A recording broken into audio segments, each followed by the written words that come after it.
Hello everyone. आज से हम अपने यूपी ट्रिपल एससी लेखपाल के लिए डिजास्टर मैनेजमेंट की क्लासेस स्टार्ट करने जा रहे हैं। इस आपको यहाँ पर जो 8 नंबर है इसमें इसका सिलेबस देखने को मिलेगा। पर्यावरण पारिस्थितिकी एवं आपदा प्रबंधन, टोटल 10 क्वेश्चन रहेंगे 10 नंबर के। तो ये जो 8 नंबर लिखा हुआ है इसमें एक आपका इन्वायरमेंट सेक्शन है और एक आपका डिजास्टर मैनेजमेंट या फिर आपदा प्रबंधन। वीडियो दोनों लैंग्वेज में रहेगी, तो हिंदी और इंग्लिश सबको समझ में आएगा।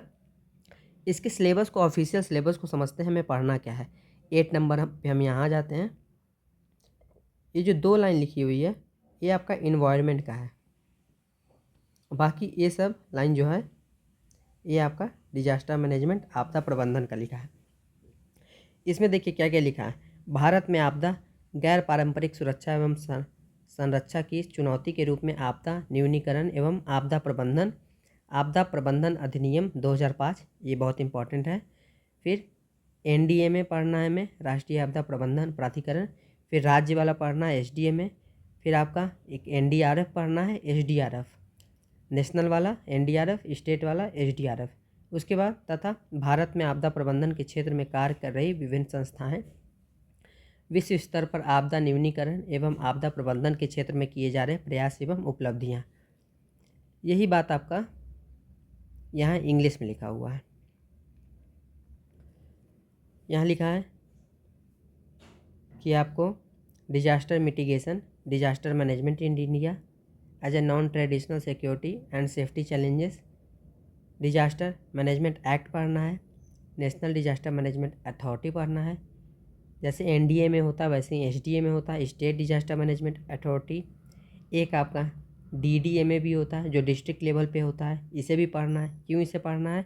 क्योंकि जो आपका डिजास्टर मैनेजमेंट एक्ट है इसमें इन तीनों के बारे में लिखा गया है कि एक 3 स्ट्रक्चर पॉलिसी होना चाहिए जिसमें एनडीए में, एसडीए में और डीडीए में होना चाहिए। तो भले ही इसमें डीडीए के बारे में नहीं लिखा है बट डिजास्टर मैनेजमेंट एक्ट लिखा हुआ है, तो हम डीडीए में भी पढ़ेंगे और बाकी सब चीज़ें जो अभी हमने हिंदी में देखा है। तो ये इंट्रोडक्शन वीडियो है कि इसमें जितनी चीज़ें डिजास्टर मैनेजमेंट से रिलेटेड हैं सबसे पहले हम लोग उसे कन्फर्म करेंगे। इसके लिए मुझे 3 से 4 क्लासेस लगेंगी। जितना चीज़ इसमें लिखा हुआ है मेन चीज़, disaster management act, then NDA में, देन एसडीए में, देन एनडीआरएफ, डीडीए में, देन एसडीआरएफ।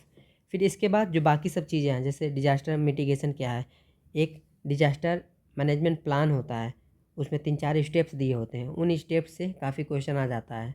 फिर एक एक चीज़ को डिटेल में देखेंगे हर एक टॉपिक को, और आपका डिजास्टर मैनेजमेंट कंप्लीटली पूरा हो जाएगा। इसके बाहर अगर क्वेश्चन आता है तो आपकी गलती नहीं होगी, इसके बाहर हमें नहीं पढ़ना है। और यूपी ट्रिपल एससी आयोग जो है वो ये गलती करेगा भी नहीं। क्यों नहीं करेगा? क्योंकि ये पहली बार पूछा जा रहा है। तो जब पहली बार कोई चीज़ पूछा जाता है तो ऐसा नहीं होता है कि उसको इतना डीपली पूछ लेते हैं, क्योंकि जो डिजास्टर मैनेजमेंट है ये यूपी पीसीएस मेंस का सिलेबस है।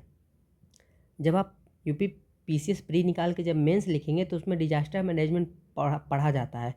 और यूपी पीसीएस के लिए कम से कम आपको 200 पेज का डिजास्टर मैनेजमेंट पढ़ना होता है। बट ये 200 पेज का हमें लेखपाल के लिए नहीं पढ़ना है, क्योंकि इसने सिलेबस बहुत प्रिसाइजली दिया हुआ है कि हमें क्या क्या पढ़ना है। हमें मैक्सिमम 40 पेज का डिजास्टर मैनेजमेंट पढ़ना है। और 200 पेज यूपी पीसीएस में क्यों पढ़ना होता है? क्योंकि इसमें हमें लिखना होता है। लिखने के लिए हमें ज़्यादा चीज़ पता होनी चाहिए। और लेखपाल में हमारा एमसीक्यू पूछा जाएगा, तो मैं आपको एमसीक्यू टाइप में ही पढ़ाऊँगा। आपको चीज़ें मैं ज़रूर बताऊँगा कि क्यों, क्या, कैसे है, लेकिन पढ़ना हमें एमसीक्यू फॉर्मेट में है। पीसीएस में क्योंकि बहुत लोग का क्वेश्चन ऐसा आता है कि पीसीएस लेवल का पढ़ा दीजिए कहीं ज़्यादा ना आ जाए। उनमें ज़्यादा सिलेबस, ज़्यादा नोट्स इसलिए होता है क्योंकि उनका आंसर राइटिंग होता है। आंसर राइटिंग 2-2 पेज, 3-3 पेज का आ जाता है। हमें लेखपाल लेवल का पढ़ना है। तो नेक्स्ट वीडियो से हम लोग क्लास 1 स्टार्ट करेंगे अपने डिजास्टर मैनेजमेंट के लिए। Thank you.